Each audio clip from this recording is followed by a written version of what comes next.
They are so wealthy that even America's tech billionaires would be stunned. But the most shocking part isn't just their fortune, it's how they use that wealth to rewrite the destiny of an entire nation.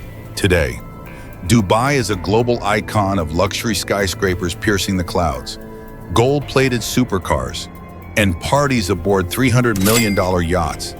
Yet only a few decades ago, this place was nothing more than a quiet fishing village, surviving on pearl diving.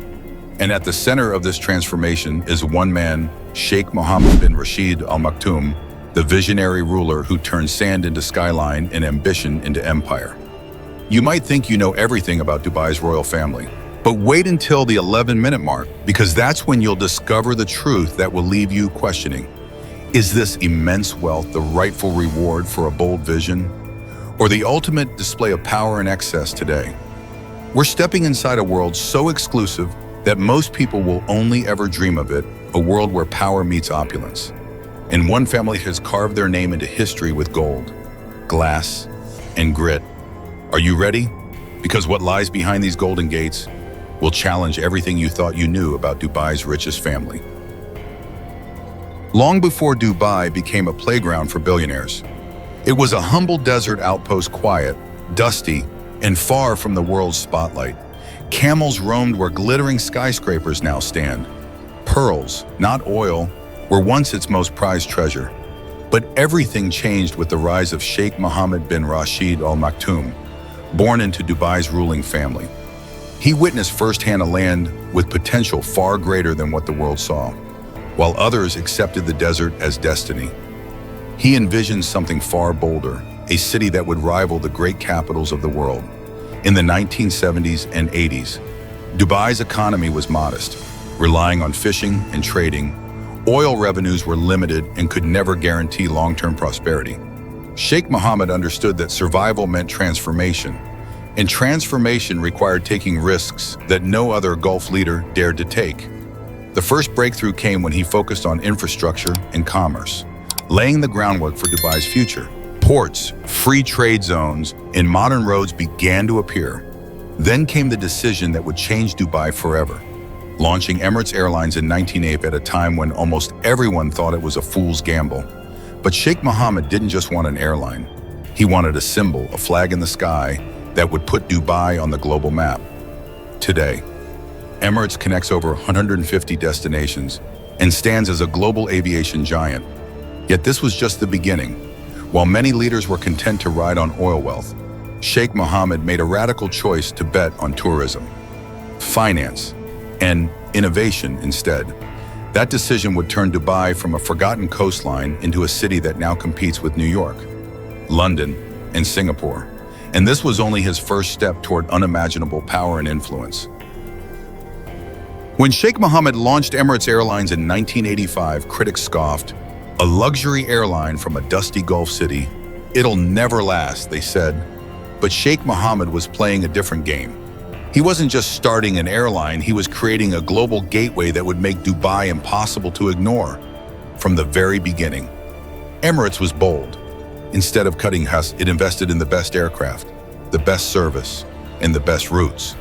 While competitors played it safe, Emirates aimed to connect East and West, positioning Dubai as the ultimate stopover between Europe, Asia, and Africa. By the early 2000s, Emirates wasn't just surviving, it was dominating. Lavish first-class suites, in-flight lounges, and routes to over 150 destinations made it one of the most prestigious airlines in the world. But to Sheikh Mohammed, this was about more than prestige. Every plane that carried Dubai's flag was a statement, we are here, and we are leading. Alongside Emirates, Sheikh Mohammed built Dubai International Airport into one of the busiest travel hubs on Earth, a palace of steel and glass designed not just for transit, but for luxury. Travelers who once dismissed Dubai as a desert backwater now found themselves in awe of its futuristic vision. This was Sheikh Mohammed's first masterstroke. By conquering the skies, he had quietly turned Dubai into the beating heart of global travel. And yet, his ambitions were only getting started. Because while Emirates was flying high, Sheikh Mohammed was preparing to expand his empire far beyond the clouds into real estate, finance, and global power plays that would shock the world. Emirates had put Dubai on the map, but Sheikh Mohammed's ambitions stretched far beyond aviation. To truly secure Dubai's future, he needed to build an empire, one that spanned continents, industries, and power structures. Enter Dubai Holding, the crown jewel of his global wealth strategy. This sprawling conglomerate became the backbone of Dubai's meteoric rise, with stakes in luxury real estate, finance, hospitality, and media. Every iconic skyscraper, every futuristic mall, every man-made island bore the fingerprints of Sheikh Mohammed's vision. But his influence didn't stop at Dubai's borders. Across Europe, Sheikh Mohammed quietly acquired some of the world's most prized properties, like a $308 million penthouse in Monaco, complete with panoramic sea views and interiors designed by Europe's elite craftsmen. Vast estates in Scotland and heritage manors across the United Kingdom further cemented his presence among Europe's old aristocracy. These weren't just lavish homes, they were strategic symbols. Each property was a reminder that Dubai's ruler wasn't confined to the desert, he was a global power player, embedding himself in the world's financial and cultural capitals. It's a level of reach that few royals can claim.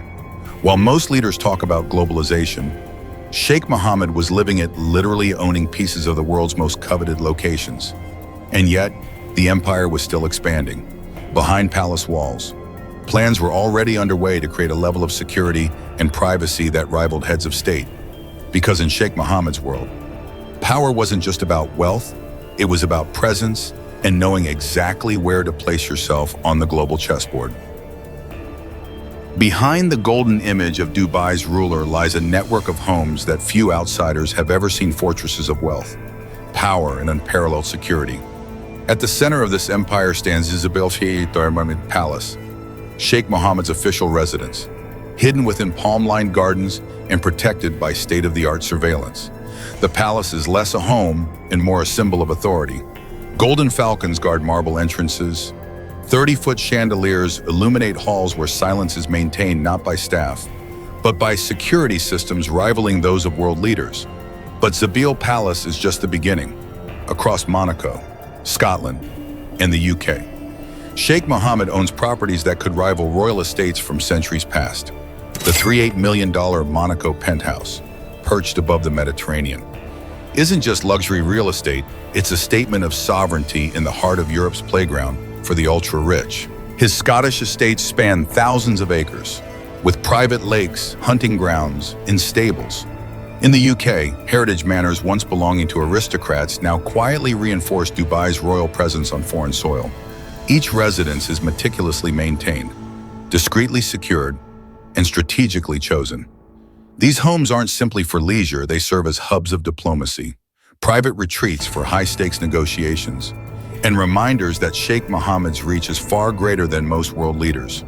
But beyond the fortified gates and gold-plated halls, there's another empire growing, one built not on steel and glass, but on four legs and sheer horsepower.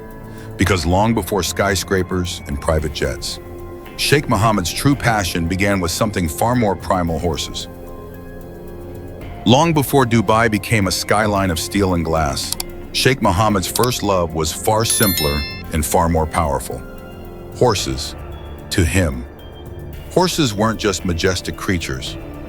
They were legacy, diplomacy, and dominance rolled into one.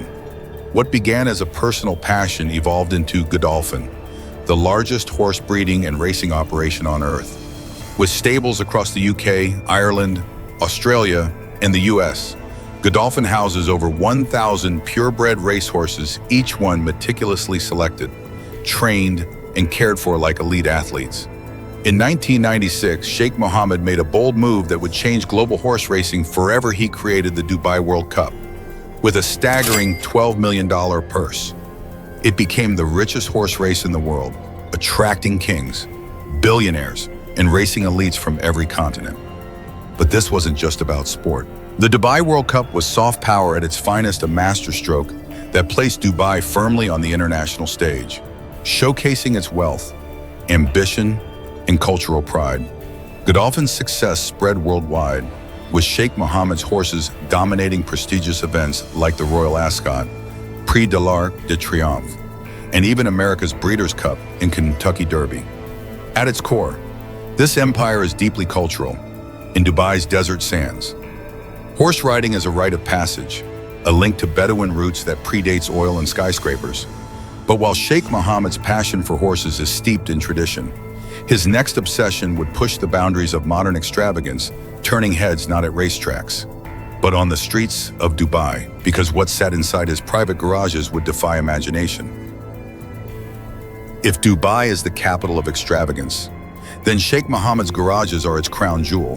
While most car collectors boast a few prized vehicles, the Al Maktoum family commands a fleet so rare and vast that it feels more like a museum of power on wheels. We're not talking about just Ferraris or Lamborghinis. Inside these garages sit over 100 ultra-luxury and hyper-rare vehicles, each a bespoke masterpiece. Among them is the legendary Devel 16, a $2.2 million beast rumored to pack 5,000 horsepower. It's less a car and more a statement of Dubai's philosophy: bold, fast, and built to dominate. But the collection is more than just speed. Classic Rolls-Royces, gold-plated SUVs, and custom Bugattis etched with Arabic calligraphy reflect a blend of royal elegance and cultural pride. Some vehicles are armored, others are experimental prototypes, machines that will never be sold or replicated. And if the roads aren't enough, Sheikh Mohammed has another palace one that floats. His $300 million private yacht is less a boat and more a kingdom at sea, equipped with a cinema, squash courts, a private submarine, and even a helipad. It's built for both opulence and absolute privacy. Here, deals are whispered, legacies are planned, and the world's most powerful figures are entertained far from the eyes of paparazzi. But Sheikh Mohammed's empire isn't just about him. Because while his wealth built Dubai's image, the future of this dynasty lies in the hands of someone very different, the next generation who will redefine what it means to rule. Every empire needs a successor, and in Dubai, that future has a name: Sheikh Hamdan bin Mohammed Al Maktoum, better known to millions as Fazza. At first glance, he looks like a social media celebrity skydiving over Palm Jumeirah, climbing mountains, or racing through the desert. But behind the Instagram-worthy adventures is a man carefully groomed to lead one of the world's most ambitious cities. Sheikh Hamdan is more than just a crown prince. He is deeply involved in governance, philanthropy, and public service. During the pandemic, he personally supported frontline workers and launched aid campaigns that stretched far beyond Dubai's borders. He's also a champion for conservation and sustainable development, signaling that the next chapter of Dubai will balance innovation with responsibility. Unlike many royals who remain distant, Sheikh Hamdan is often seen jogging with citizens, dining at local cafes, or attending weddings unannounced, earning him admiration not just in Dubai, but globally. Fazza represents a new kind of royalty, one that blends tradition with modernity. He embraces adventure and luxury, yet remains grounded in duty and compassion. But the question remains, can this next generation uphold Dubai's golden empire in a world that is rapidly changing? The answer lies in their shared vision, one that prioritizes not just wealth and power, but the well-being of their people. And that vision has already been set in motion by Sheikh Mohammed himself. Because at the heart of Dubai's rise isn't just fortune, it's an audacious plan to shape the future. For Sheikh Mohammed, true power was never just about building the tallest towers or owning the most luxurious cars. It was about shaping a nation's destiny. His Vision 2021 plan became the blueprint for Dubai's future, an audacious roadmap where innovation, education, and national pride stood at the core. It wasn't just about economic might, it was about people. Under his leadership, Dubai invested heavily in world-class hospitals, tuition-free education, and ambitious housing programs to ensure every citizen felt included in the city's success story. Philanthropy wasn't an afterthought, it was a pillar of the Al Maktoum legacy. Their charitable foundations fund cancer research, support orphans, and provide disaster relief worldwide. Sheikh Hamdan, following in his father's footsteps, has led campaigns for animal welfare, health initiatives, and aid projects that extend far beyond Dubai's borders. What makes this family stand out is how they combine immense power with an unexpected sense of accessibility. Citizens often recall seeing Sheikh Mohammed at book fairs, cycling events, or speaking directly with students not from a stage, but face-to-face in a world where the ultra-rich are often distant and untouchable. The Maktoum family has turned leadership into loyalty by staying human first, royal second. This rare blend of vision, wealth, and humility is what transformed Dubai from a desert outpost into a global powerhouse. But as much as Dubai dazzles with gold and glass, the family's true legacy may be something far less visible and far more lasting. Behind the shimmering skyline and unimaginable wealth, the story of Dubai's ruling family is not just one of luxury, it's a masterclass in vision, risk, and relentless ambition. Sheikh Mohammed bin Rashid Al Maktoum didn't simply inherit a kingdom. He built an empire that defied the odds. From a dusty fishing village to a city that rivals New York, London, and Singapore, Dubai became a global powerhouse because one man refused to think small. And yet, what truly sets this family apart is how they've balanced power with purpose. They've shown that wealth, when paired with vision, can transform not just landscapes, but lives. The Al Maktoums built more than towers, they built a nation that commands respect on the world stage. But here's the question that lingers: is this breathtaking opulence a justified reward for visionary leadership? Or is it the ultimate display of unchecked power and excess? That's for you to decide. Because the story of Dubai's richest family is far from over. The next chapter belongs to Sheikh Hamdan, the adventurous crown prince, who could redefine what it means to rule in the 21st century. So, what do you think? Is Dubai's royal family a symbol of ambition, done right, or proof that power can buy anything? Leave your thoughts in the comments and tell us which powerful figure you want us to explore next.